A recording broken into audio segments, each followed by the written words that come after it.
Welcome to Live Life with Jay. If it's your first time here, please subscribe to my channel. If it's not your first time here, but you haven't subscribed, please subscribe to my channel. Thanks for stopping by. So today I want to talk about financial goals, and I'm going to talk personal. I'm going to tell you some of my financial goals, but at the same time, I'm going to tell you how to create your goals as well and how to do it. So if that sounds good to you, join me.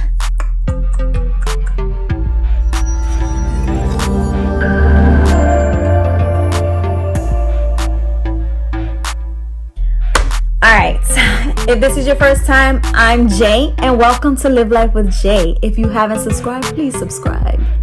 Yes. So let's talk goals. So I had to write them down, because that's the best way to know your goals, to write them down. So before I get into my financial goals, I want to talk about how I do them. I use SMART goals. What does SMART stand for? So S is for specific. You say exactly what you want to do. So instead of saying, I want to lose weight, you're going to say, I want to lose 10 pounds by X, Y, and Z. Okay, that's the example. Specific. Letter M is for measurable. Okay, how will you know your goal has been achieved? Are you going to use a scale? Are you going to use like a tape measure to measure yourself? How are you going to keep track of your weight or your inches? And that's kind of how like that comes into play. Okay. A is actionable. Some say achievable, some people say attainable, but pretty much is what you need to do to get to the end of your goal, right? And how will you break it down? And how are you going to make it feasible, right? So basically, you're going to break up the pounds, right? And you're going to make it achievable by, you're going to do specific exercise. What exercises are you going to do? And how many times a week are you going to do it? And that kind of like all comes into play. R is for relevant. And some people also say realistic. So you want to make sure it is following your goals, right?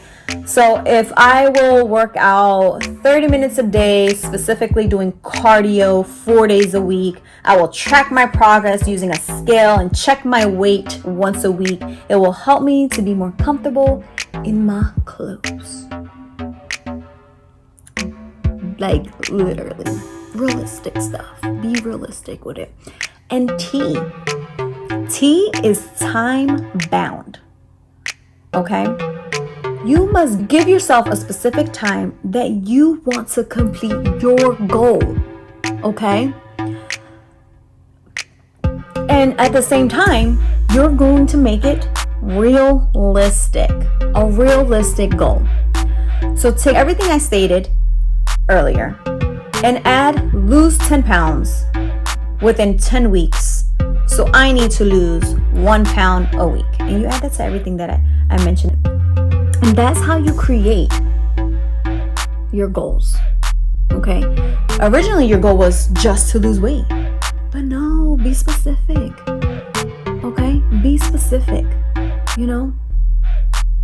If you're specific, it's a higher chance that you're going to do it. You're going to do it right. So, okay. What I like to do is I like to separate my goals, okay? I like to separate them into like short-term, intermediate, and long-term. And what does that mean? Short-term is going to be like what I want to get done within the year. And then intermediate is like, okay, 2 to 5 years. And then long-term is more than that. And that's kind of like how you separate them. And it's important that you write everything down. Write down all your goals, number 1. Number 2, organize your goals. Okay. Number 3, rank them. Number 4, assign your goals where they belong. Or as well as like assign, like if you have a certain amount of a cost to it or a financial goal to it, you're going to assign that specific thing to that, right?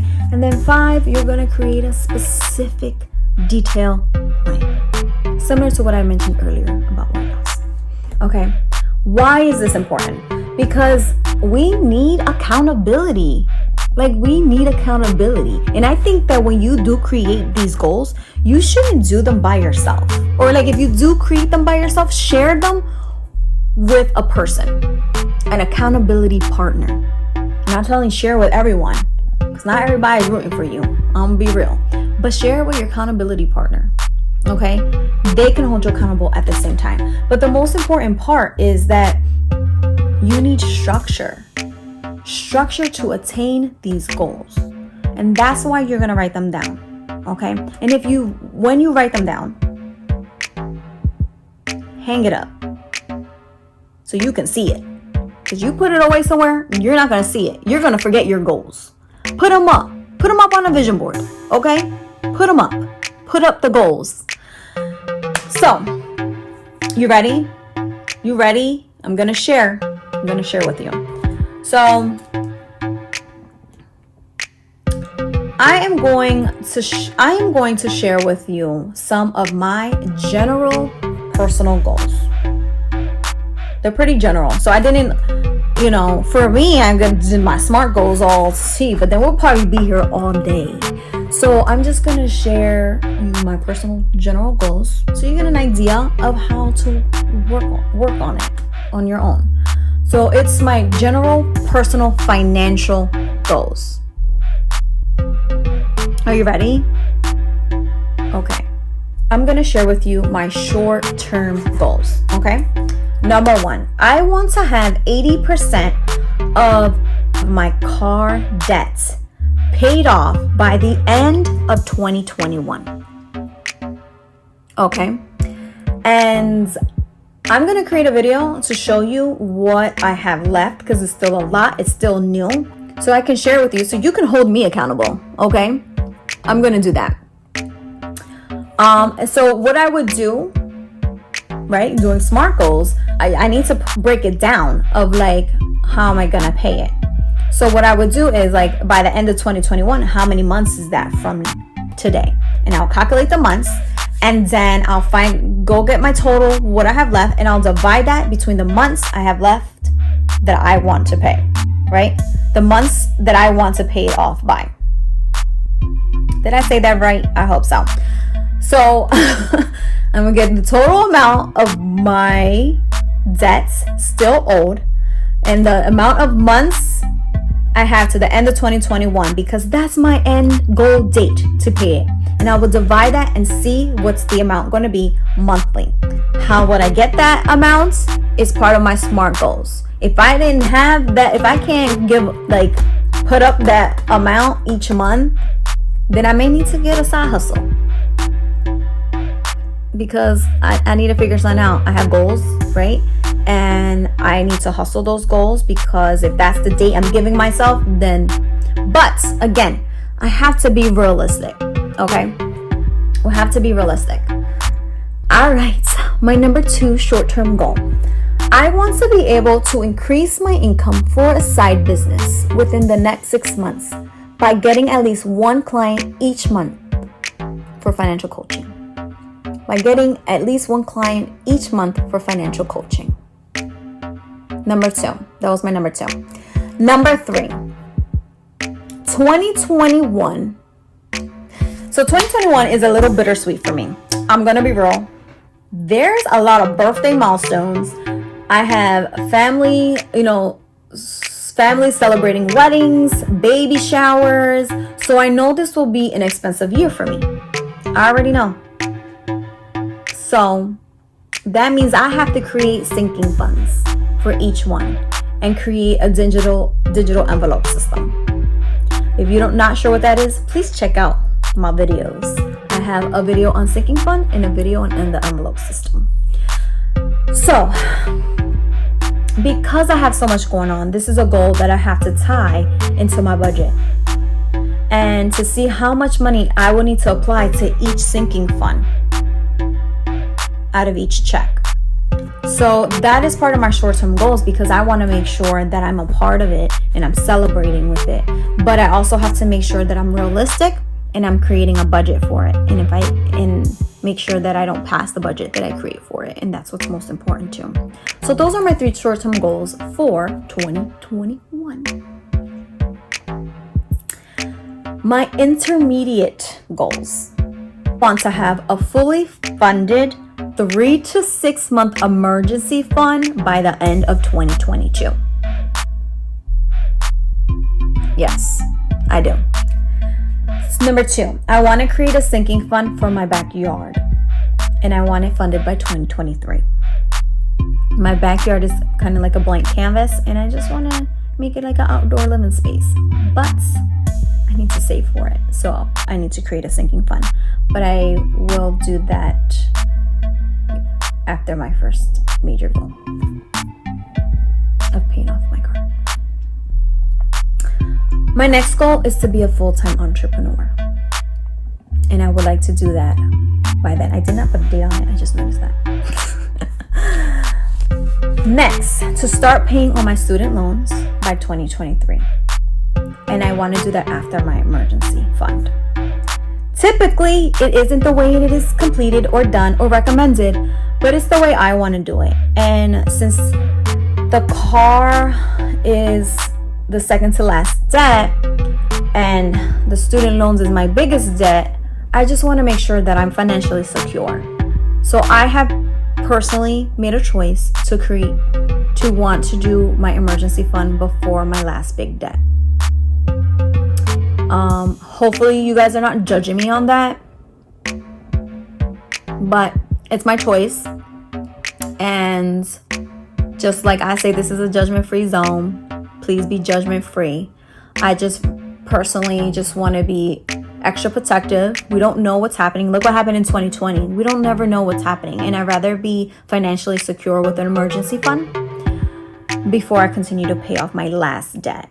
So I had a small emergency fund. We did like a $1,500 emergency fund when we paid all the rest of our debt. And since we bought a new home, we decided to do a 1-month emergency fund because COVID. And we're going to pay off the car, and then we're going to work on a 3 to 6 month emergency fund and then pay my student loan debt. So I'm just being real, and I'm being honest, and I'm being transparent, and I hope you appreciate that. Sometimes we can't do everything aligned a certain way, and it's just more important for me to be more comfortable, because let's just say, God forbid, that while I'm paying my student loan debt, something does happen to my car. What's gonna happen? I'm not gonna have the funds to pay cash for anyone, and I don't want to be in debt again. So I have chosen to do my fully funded emergency fund first. Okay.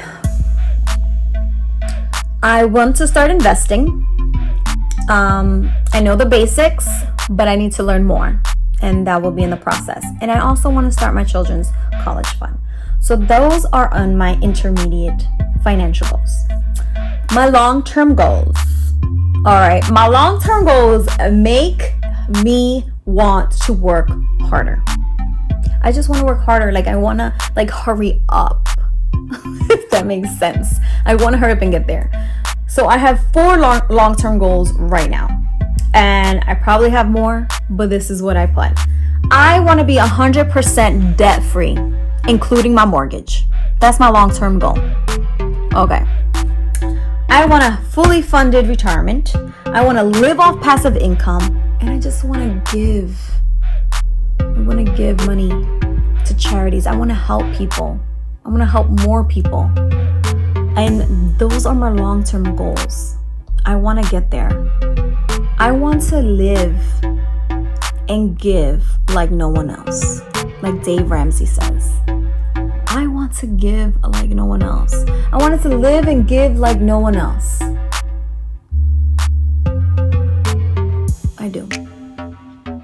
So thank you guys for listening to my personal goals.